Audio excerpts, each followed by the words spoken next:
Of all, last of the 7 runners on settling down. Dino's Beano goes off in front as they head now towards the first of 11 flights. Dino's Beano by 2 lengths to Midnight Legend, and French Holly up on the outside. Just behind them is Joyous, who settles fourth from Mr. Morose, and further back is Straterez. Last of all, Istabraq. As they head now to the second, Dino's Beano by 4 lengths clears that well from French Holly.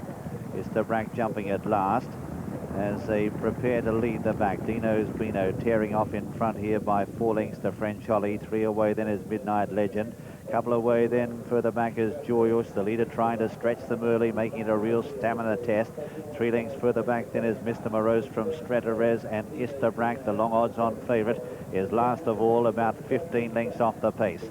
And that pace is being forced in the early stages by champion Tony McCoy on Dino's Beano, who leads by 6 to 7 lengths from French Holly as they run down towards the entrance to the home straight. Similar distance away in third then Midnight Legend, followed by Joyous, Straterez. 3 away is Mr. Morose, and 2 to Istabraq as they straighten up the home the first time. Heading up towards the third, and it's Dino's Beano by 6 lengths, clears it well from in second French Holly. A gap then of 6 or 7 lengths to Midnight Legend. Joyous getting a slap with a whip, followed then by Straterez, and out the back still is Istabraq as the leader clears the second one in the straight, and Mr. Morose is now relegated to last. Heading up the home straight now the first time, and towards flight number 5. Dino's Beano by 4 or 5 lengths to in second French Holly. Jumping it in third then is Midnight Legend. 3 away Joyous from Straterez. Joyous given another reminder. Then under a tight rein is Istabraq on the outside of Mr. Morose, and still the favourite, spotting this leader, a tidy start, about 10 to 12 lengths as they head past the judge. A circuit remaining at 6 to jump, and Dino's Beano, Tony McCoy, who got up to win this race last year on Pridwell, just edging out Istabraq in a controversial finish, is trying to do the same here. But Dino's Beano wobbled around the turn there and given a slap with the whip just to get his concentration going again. Dino's Beano a length in front of French Holly. They've closed right up on the leader. Then in third is Midnight Legend. 2 to Straterez from Joyous on the outside of Mr. Morose, and 2 then to Istabraq as they head down the back and towards flight number 6. First of 3 down there, and Dino's Beano got in a fraction close to that. On the outside, French Holly jumped it okay, and Midnight Legend making a line of 3 now, getting through on the inside. 3 lengths away then is Straterez, similar distance to Istabraq, still weighted with from Mr. Morose, and 5 lengths to Joyous, who's dropping out. Heading now towards the middle one down the back, and Midnight Legend wrapped the top of that very hard, but still landed in front from in second. Dino's Beano now up on his outside is French Holly. In behind them, Straterez running a good race as they come to 4 out. Further back in the field then Istabraq, who cleared that in 5th place, followed by Mr. Morose, and a gap then to Joyous, who's last of all, preparing to lead the back in the Martell Aintree hurdle. And the leader here on the inside as they swing the corner, Midnight Legend from in 2nd place, then French Holly. 2 away then in third is Straterez, a gap to Istabraq, who's got about 6 or 7 lengths to make up.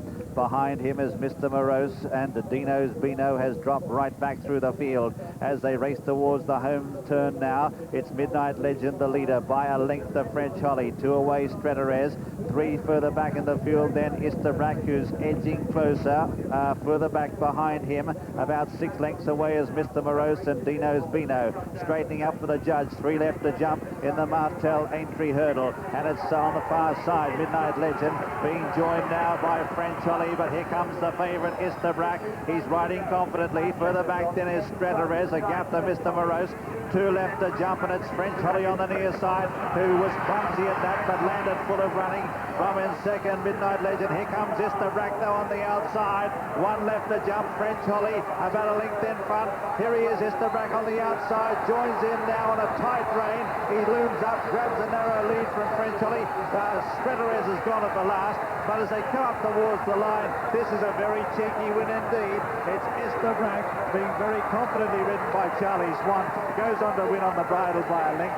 Second is French Holly, a gap then of 6 or 7 lengths to Midnight Legend in third, followed then by Mr. Morose behind them, and Dino's Beano. Unfortunately, Straterez has come to grief at the last. Joyous was pulled up.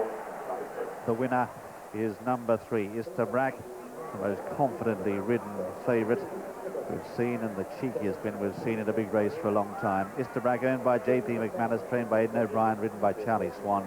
Second is number 2, French Holly, owned by Kay Flood, trained by Ferdy Murphy, ridden by Andrew Thornton.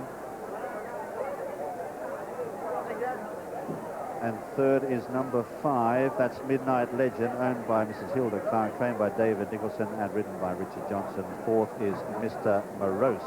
But you've never seen a cheekier win than that. 2-1 on favourite Istabraq. He's come from last, but the issue wasn't in doubt a long way out. He's put last year's defeat behind him, but I just wonder, how confident would have you been on the last bend, Skip? Yeah, just off the bend there, to ordinary mortals, Charlie Swan was probably about 3 or 4 lengths further back than he should be. But it was a class piece of riding. We've known for, you know, Charlie Swan's record tells you what a great rider he is. He's right up there with the best of them. But this was a real class bit of riding. And though he's made it look very, very easy, and the horse is a quite brilliant horse, it was just 2 great athletes together, wasn't it, James? Yeah, I mean, Charlie's, you know, allowed the race to unfold. He's taken a view that they've